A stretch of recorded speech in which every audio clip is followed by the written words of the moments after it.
Mul on lahed ühendel on. Ära muretse. Ma teen paar kõne. Ma helistan ehituspoodi. Kõige parem ehituspood Eestis, kus saada torude parandamiseks materjali, on loomulikult Paul Hopp. Paul Hopp, mina olen tavaliselt käinud maksimas. Olen ka maksimas käinud. Sealt ka näiteks. Maksimas on väga hea koht, ma ütlen küll. Ja aga Bauhof on nagu üle kõige. Tead, miks Bauhof on hea või? Iga neljapäev on neil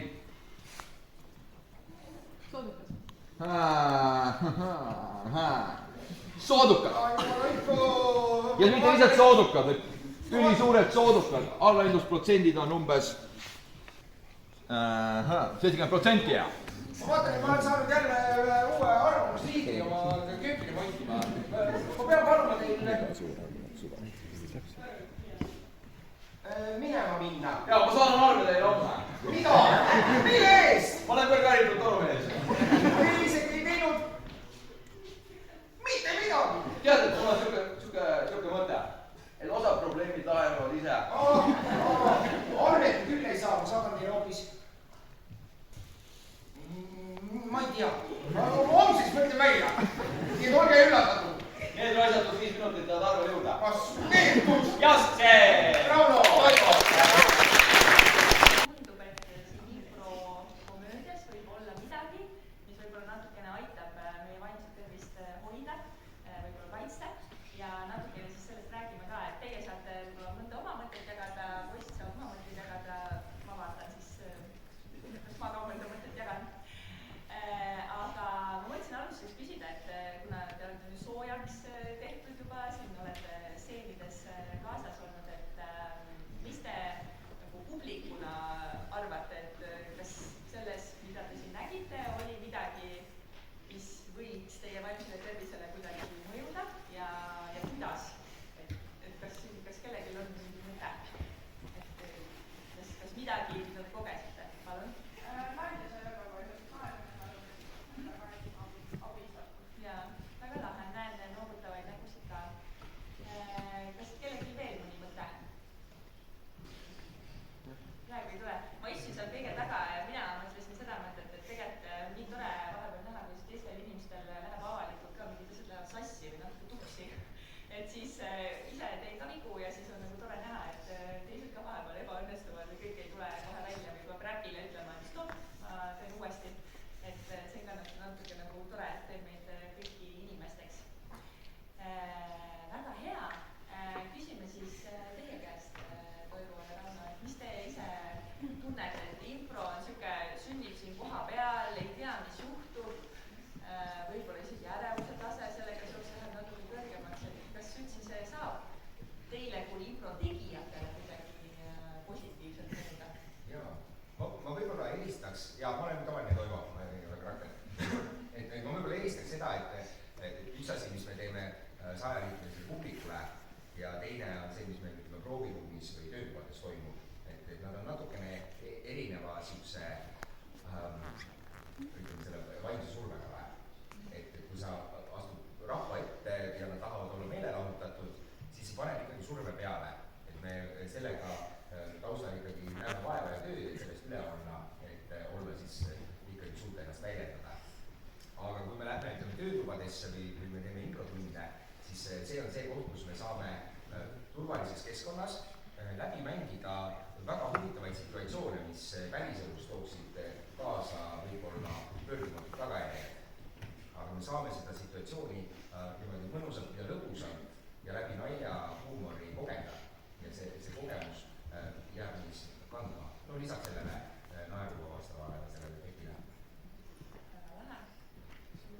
Ma lisan seda, et kuna on teeme improvisatsiooni, siis kui ma olen Toivoga laval, ma ei tea, mida Toivo tegema hakkab, ehk siis mu praktilise poole pealt, mul pole mõtet väga muretseda enne, kuni see hetk kätte jõuab. Ja siis selle tõttu ma olen kaotanud sellise ettemuretsemise ära, et pärisellu tuli see aastaid tagasi, kui ma töötasin ühes restoranis ja ma teadsin, et ma sõidan tööle bussiga hommikul ja ma tean, et mul on üks suur grupp tulemas ja see on alati stressirohke, mingi palju jooksmist ja mingid segadused, et ma tean, et tuleb stressi sellega.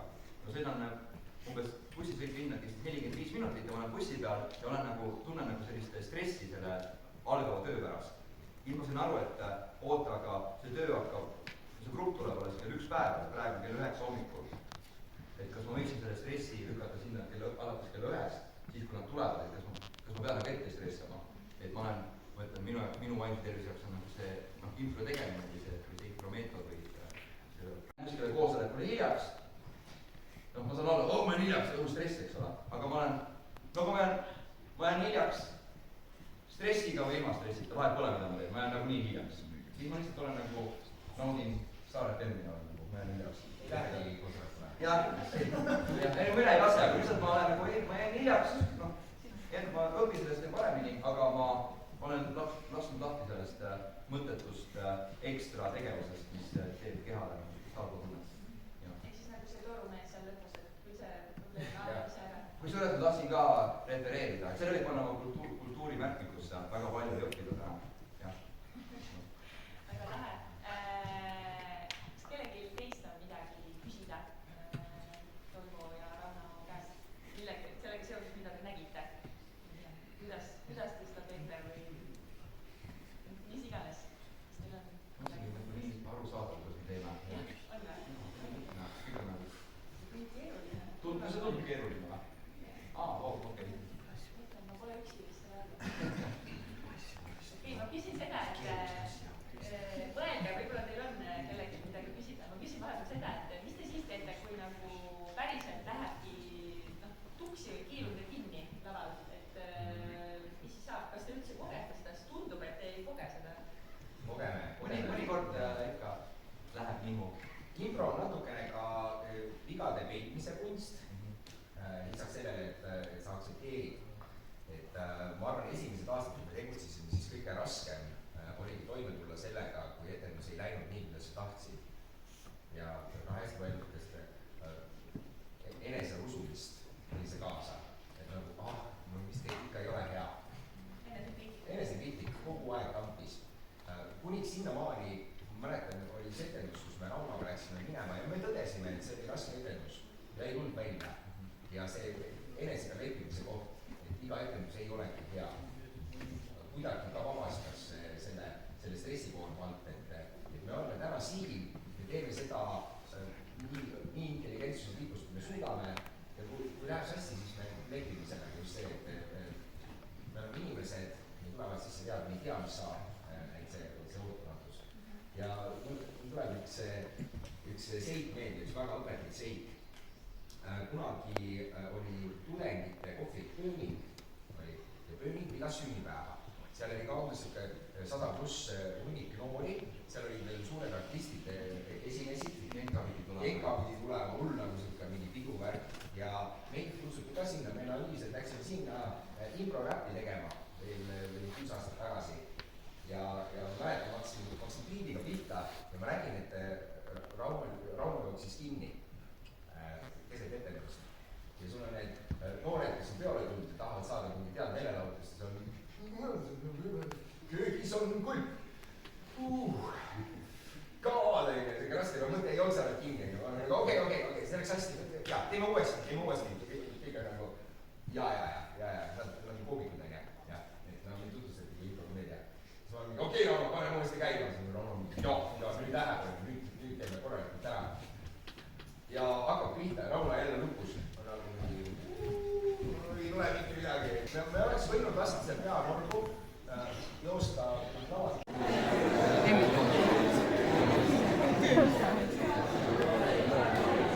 Ilus mees. Sa pane nagu seost, et mitte nagu täiesti kokku, ma ei usu, et Sarapuu peab mandriga.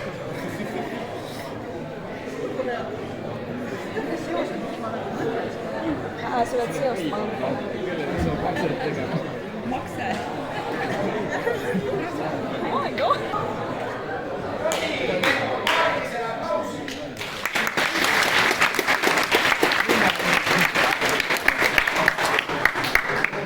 Meie oma inimesi toetada, siis ei toetada seda keegi.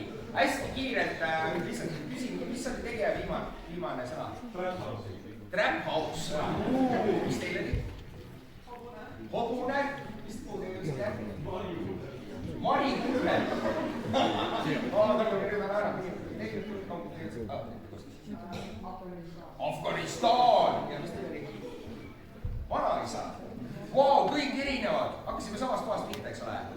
Ja see on see impro võlu, et me võime oma etendust alati alustada samast repliigist, aga nii kui teine loob teise seose, me oleme hoopis uues ja põnevas kohas. Ma nägin, et te paljud naersite nagu südamest. Ma küsin, miks te arvate, miks see lõpus oli? Ja te kritiseerite, et kuidas see sihukest asja mõtlesite. See tuli üllatusena, eks ole. Ja see üllatus ebaturvalises keskkonnas väljendub hirmuga, aga turvalises keskkonnas see väljendub naeruga. Just see sama või, mis oli see? Sihukene sõna. Okei, ma mõtlen mingi lause oma peas, on ju. kõige parem see on Vaimbo. Okei, jah. Mul on vaja, aga ma ei saa teha, ma ei suuda blokkida. Ja ühesõnaga siis püüdke nagu kohtini lugu. Anna kõigile samasuguse, anna kõigile sama pealkirja, sama pealkirja võiks olla kell 2 öösel trammis. Jah, trammis, nii, tule käima. Läks. No nii kell, see lasti on nüüd valmis.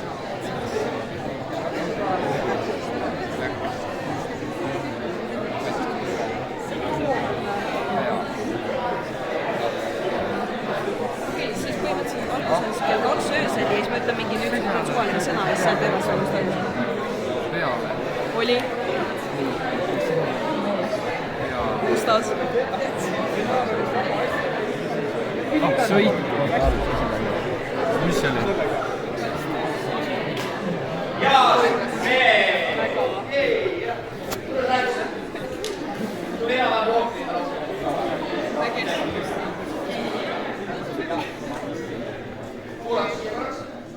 Selle hariduse puhul, et saada maksimaalselt loogilist lauset ja seda juttu, see vajab hästi palju harjutust. Aga üldine kogemus, ma ei tea, mis teil enam tuli? Ott jooksis kell 2 öösel trammile, kus ta sõi pähkleid ahvelist. Okei, ahvelist tahad oli. Ma ei tea, mis lugu teil tuli? Sina? Ei, sorry, tema. Ja see on tervine. Kell 2 öösel jooksid poisid trammi ja läksid linna peale. Nice. Teine lugu, kus jooksid trammile. Kellel oli veel lugu, kus jooksid trammile? Ma tahtsin 2 asjad näidet, kus jooksid trammile, mis on tõena. Mis lugu teil oli? Mina olin 2 öösel esmaspäeval, ootasin trammi ja need liputajad. Seda ootasin oma sõpra, kes samaga liputada. Okei. Kõigil olid lipud käes. Ja te näete, kuidas see asi hakkab välja kooruma ja kui vähe me tegelikult omame kontrolli selle protsessi üle. Et kuigi teie roll oli 50% või 33% sellele, siis me tegelikult ei kontrolli. Oleme sunnitud natukene kontrollist lahti laskma. Ja impro ongi see uus hea tööriist, kuidas oma ideedest mitte loobuda, aga õigel ajal lahti lasta, et te saaksite koos edasi asju ehitada. Ja meie aeg siin Raunoga siin mugavalt otsa saama, me laseme teid kohe lendu, aga soovitame soojalt külastada siis kodulehti peaasi.ee, kus te saate siis vaimse tervise ABC kohta infot. Ja muidugi ruutukümme.ee, kus saate siis meie tegemiste ja toimetamiste kohta infot. Loodetavasti teil see tund